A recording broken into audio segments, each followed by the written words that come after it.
Hey everybody, it's Ben and I'm back with part 3 of my graphic novel slash trade paperback collection overview.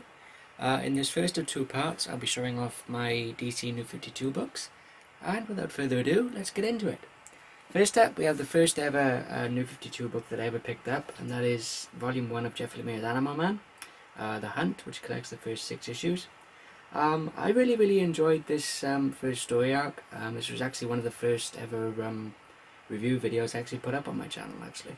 And I hadn't read any of the previous Animal Man stuff, whether it was the Grant Morrison run, the Peter Milligan stuff that followed shortly after. So this was my first exposure to Buddy Baker or Animal Man as a character, and also my first exposure to both Jeff Lemire as a writer and Travel Foreman as an artist. And I have to say I really enjoyed this. This is the first part of the Rotwood saga, which it's not the saga exactly, but it's building on storylines up until the Rotwood saga, which is collected in Volume 3, which is called the Red Kingdom, and then Volume 2 of the Rotwood saga is called the Green Kingdom, I believe. So anyway, that's Volume 1. Like I said, I've done a review of this already, so if you want some more in-depth thoughts on it, by all means feel free to check out my channel and check out the review. I think what I will say is everything that I'll show off, unless I state that I haven't read it, I've reviewed already on my channel. So if you want to, like I said, check out my more in-depth thoughts on what I'm showing off, then by all means feel free to check out those videos. Next up we have Volume 2 of Jeff Lemire's Animal Man, and it's Animal vs. Man, which collects issues 7 through 11, plus the 0 issue and the annual. Now this is the first part of the two-parter in the Animal Man half of the Rotwood saga, which was the DC Universe spanning event for about a year, maybe a year and a half actually. And in this we see that the Rot is slowly starting to take over the world, and we see Buddy Baker not only as a hero but also as a family man, and as a man that has a family that he has to protect. And we also see each of the individual characters in the Buddy Baker family, as well as seeing them as a unit and seeing how this sort of supernatural conflict with the Rot and the Red and the Green is affecting them as a family and as individuals as well. This was definitely a highlight of Jeff Lemire's Animal Man run, in my opinion, and like I said, I'm really looking forward to picking up Volume 3. Next up we have the sister title to Jeff Lemire's Animal Man, and that is Scott Snyder's Swamp Thing. This is Volume 1, Raise Them Bones, which collects the first 7 issues of the series. Now, up until this point I'd never read any Swamp Thing before. I haven't read any of the Len Wein and Bernie Wrightson stuff, which was followed by a few other artists after Bernie Wrightson left. I know Nestor Redondo was one of them. I'm not sure if there are any more. Anyway, so this is my first exposure to Alec Holland or Swamp Thing as a character, and when I initially reviewed this on my old camera, I did an 18-minute review video of how much I really enjoyed this, and I said that I actually loved it. And at the time this was my favourite of the DC New 52 books that I was reading. And as with anything Scott Snyder writes, whether it's his Batman stuff, his Swamp Thing, his American Vampire, anything that the guy writes I absolutely love and I really enjoy. Even though I'm an unabashed fan of Scott Snyder, he's just got the golden touch right now when it comes to comics. And since reading the first 2 volumes of his Swamp Thing run, I've actually gone back and picked up the first 2 trades of Alan Moore's saga of the Swamp Thing run, which is considered by many Swamp Thing fans, along with the Bernie Wrightson or Len Wein and Bernie Wrightson stuff, to be the definitive run on the character. So if you're a fan of Scott Snyder or Swamp Thing or DC, and you're looking to get into Swamp Thing, I highly recommend Scott Snyder's run. And again, here we have Volume 2, which is Family Tree, which collects issues 8 through 11 plus the 0 issue and the annual number 1. Once again, absolutely fantastic writing by Scott Snyder, coupled by equally fantastic art by Yannick Paquette, Marco Rudy, Francesco Francavilla, Kano, and Becky Cloonan. So this is the second part to the Swamp Thing run by Scott Snyder, and this is the much like the second volume of Animal Man. This is starting to show the effects of the What World event on Swamp Thing as a character, and we see that some pretty horrifying things happen to Alec Holland as well as his love interest Abigail Arcane, and you see at the end of the annual you see Alec's motivation going forward into Volume 3, which is the Green Kingdom, which is the second half of the What World saga. As I said, absolutely fantastic, highly recommended. Speaking of fantastic and highly recommended, Scott Snyder's first volume of his Batman run, which collects the first 7 issues, which is the Court of the Owls storyline. Fantastic writing and storytelling by Scott Snyder, equally on par artwork by Greg Capullo. I believe one of my fellow YouTubers and one of my friends from the YouTube comic book community, Scott Grady, actually made a comment on my review video of this, where he said basically what Snyder and Capullo have done is basically redefine Batman for 21st century audiences, and we really see Batman not only as the superhero but also the Dark Knight detective, which is something that for some reason of the short amount of Batman stories that I've read from the pre-New 52 universe, you really see the detective side of Batman, and you see more of the superhero side. But with Scott Snyder, we see both sides of Batman as a character, and we also have the introduction of a really cool new villain created by Snyder, which is the Court of the Owls. They're basically this secret organization that has been running Gotham from the shadows for many, many years. And we also see that Gotham City itself as a character, and we delve a bit more into Bruce Wayne's childhood after his parents died. We delve a bit more into his family history as well, and their history with the Court of the Owls, particularly his great-great-grandfather, I believe. But anyway, like I said, absolutely fantastic, highly recommended.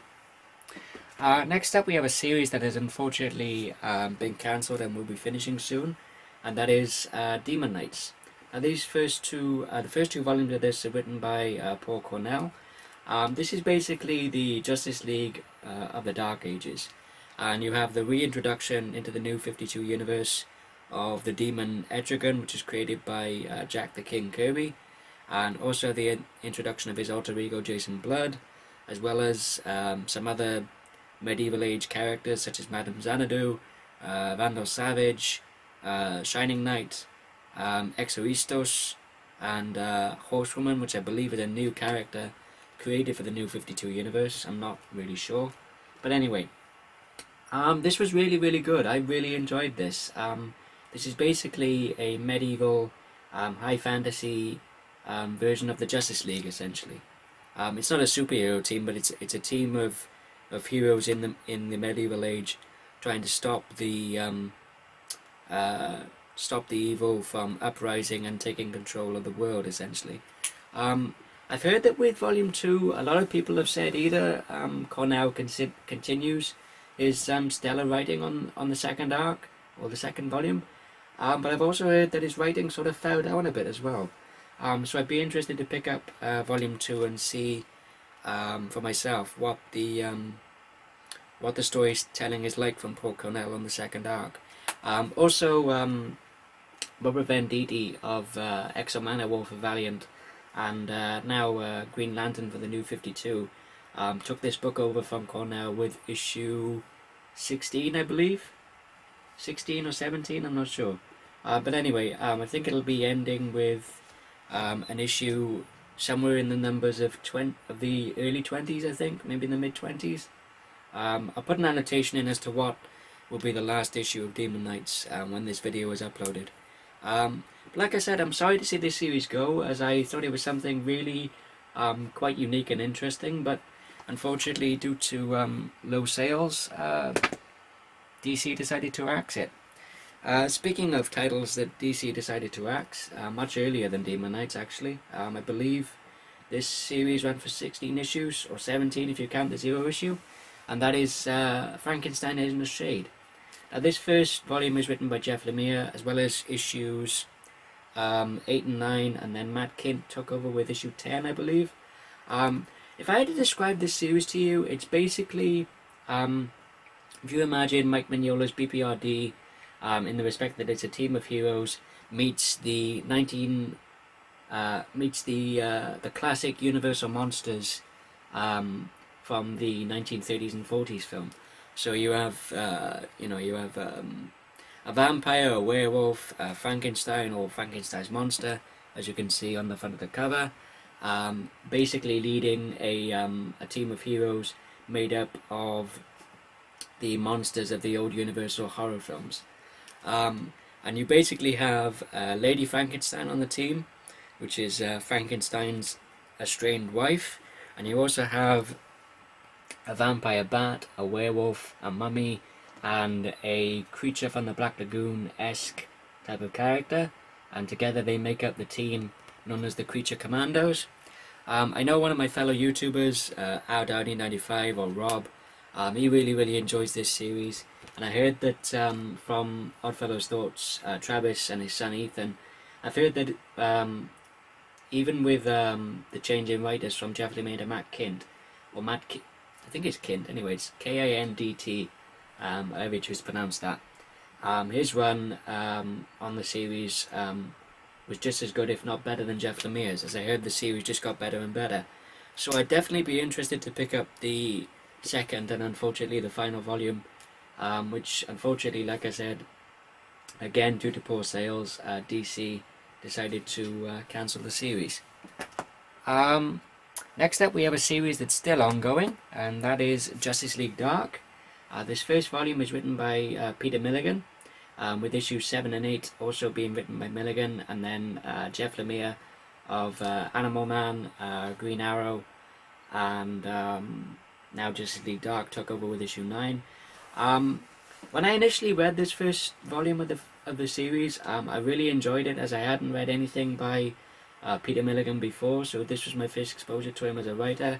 But looking back on it, I do have a few issues with this this first arc, but I'm looking forward to going back and rereading it and giving it a hopefully a fair and just review on my channel.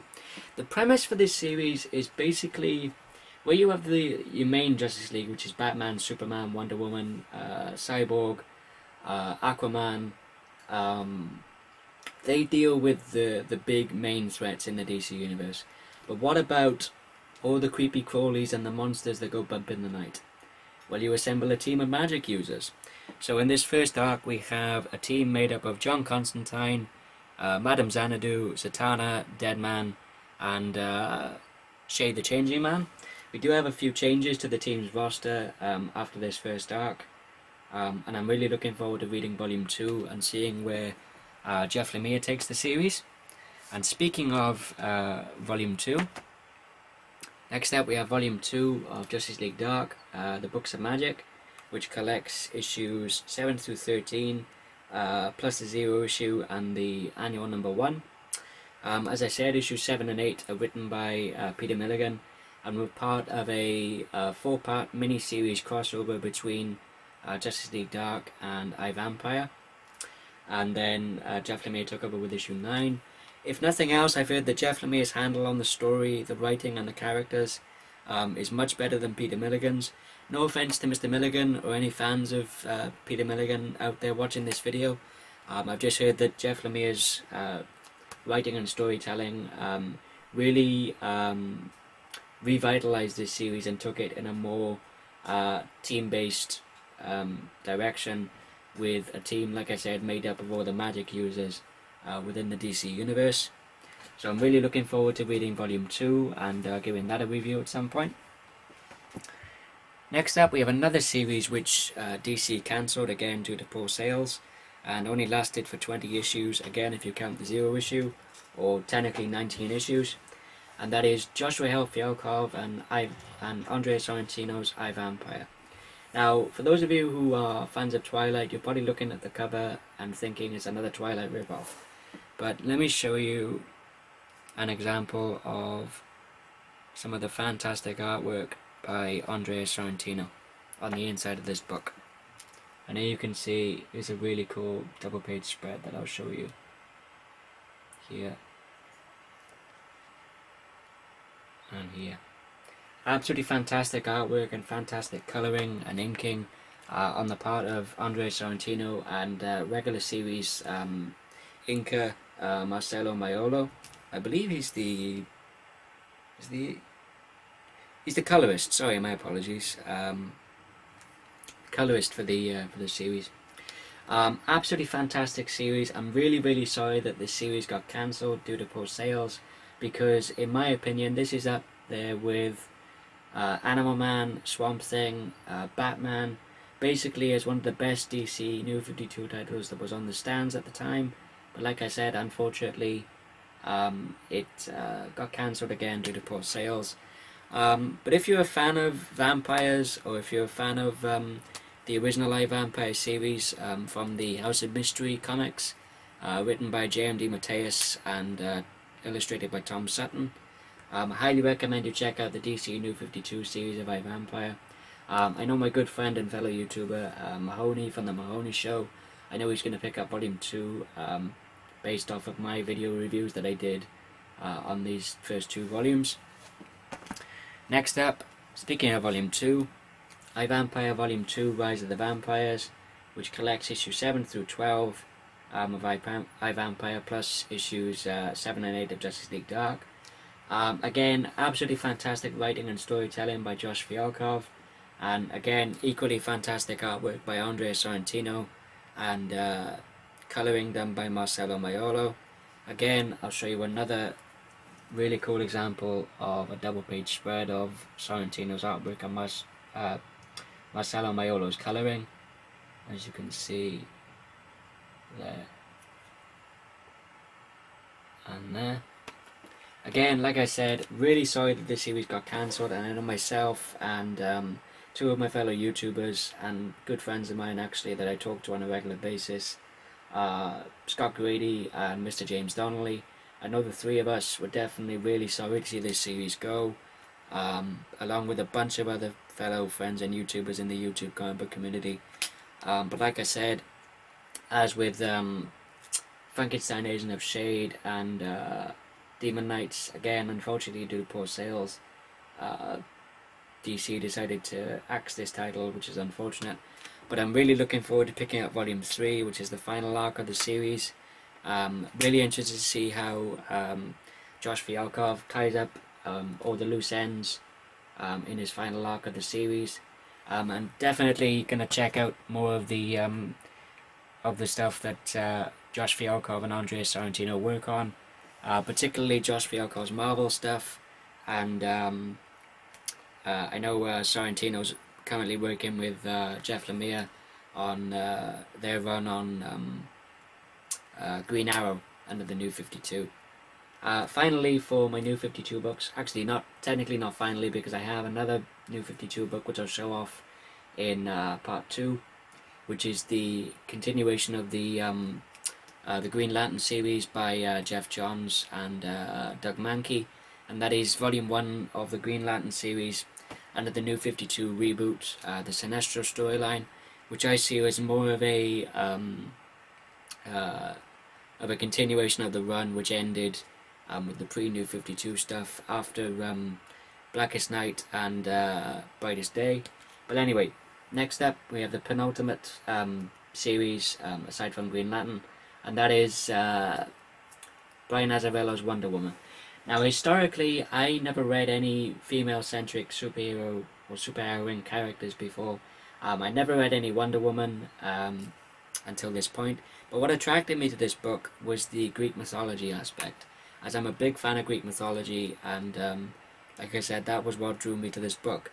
And upon reading this, I really like Wonder Woman as a character. She's written very well by Brian Azzarello, as well as all the other characters, but Wonder Woman really comes across as a really strong female character, and definitely someone you'd rather have as an ally as opposed to an enemy.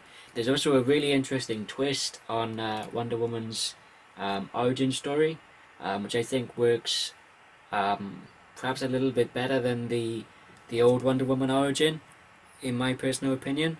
And like I said, I really like the Greek mythology aspects of this book, and I really like the fact that Brian Azzarello characterizes all of the Greek gods, or the gods of Olympus, as a really, really dysfunctional family. For instance, you have a line from Hera, the queen of the gods and the goddess of women, where she finds out that her husband, who's the king of the gods, Zeus, has again had an affair with a mortal woman, and when she finds out who it is, she goes to the woman in question and she says, "I'm the queen of the gods, I'm the goddess of women, but ultimately I am yet a woman," which Hera really shows her human side, and her sheer anger and outrage over the fact that her husband is just basically a ladies' man, essentially, and he just won't stop running around with other gods and also other women as well. But anyway, if you've never read any Wonder Woman before, or if you're a fan of Brian Azzarello, or if you're a fan of Greek mythology, I highly, highly recommend you check out Wonder Woman.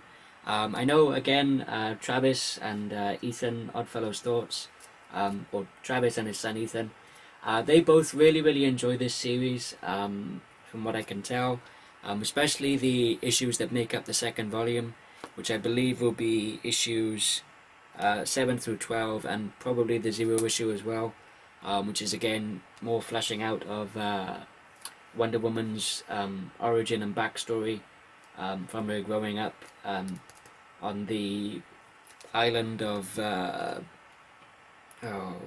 forget the name of the Amazonian island. Well, anyway, the island where Wonder Woman grew up, essentially.